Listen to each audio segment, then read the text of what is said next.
Hi, my name is Orhak, and these videos will guide you through some key steps that I wanted to highlight in my process on working on this painting. First thing I'll start off with is a little piece of advice. Maybe the only thing that stuck with me from art school is just don't be afraid to start over sometimes. The sketch that you're seeing here is actually the fifth, I think, iteration of this drawing that I did. I kept trying to sketch out this idea that I had in my head, and it was just not working out. I couldn't get it to look the way I wanted it to look in my head, so I just started from scratch. Because sometimes that's really just the best thing you can do for yourself. There's no point in continuing to chip away at something that you don't like, that doesn't make you happy, that's not, selling the idea that you're trying to like communicate. And whatever time you lose by starting over is ultimately time that you'll gain from, being more absorbed by that idea and like wanting to actually work on it. So that's a good thing to keep in mind.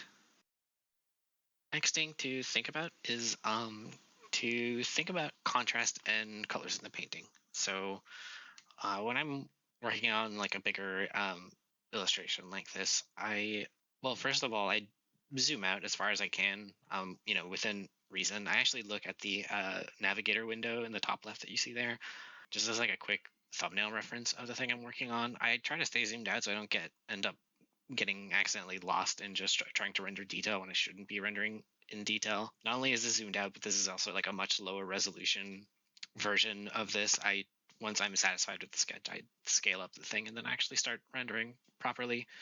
At this point, I'm just trying to figure out the general tone of the piece, the colors that I want, and I use a single layer that I fill with black, and then I set that layer style to color, because that turns the image into black and white, and that lets me check values really quickly, so I can see what's in focus and most in contrast, what's in the distance and less in focus.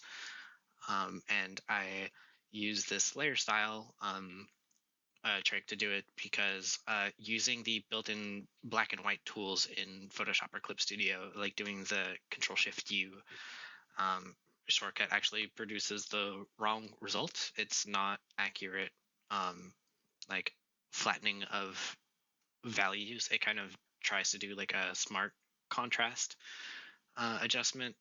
And sometimes if I know I want to like work a color into a specific part of the painting, I'll actually just I'll take the color that I want and then turn on that black and white layer and then just start painting with that black and white layer turned on, because I can see the color or the contrast change happen in real time, and that's really useful, especially in this early stage when you're just trying to get the mood of the painting sorted out. And there are other factors that go into like what colors I pick and stuff. And most of that I explain in the written tutorial that you've gotten alongside this video.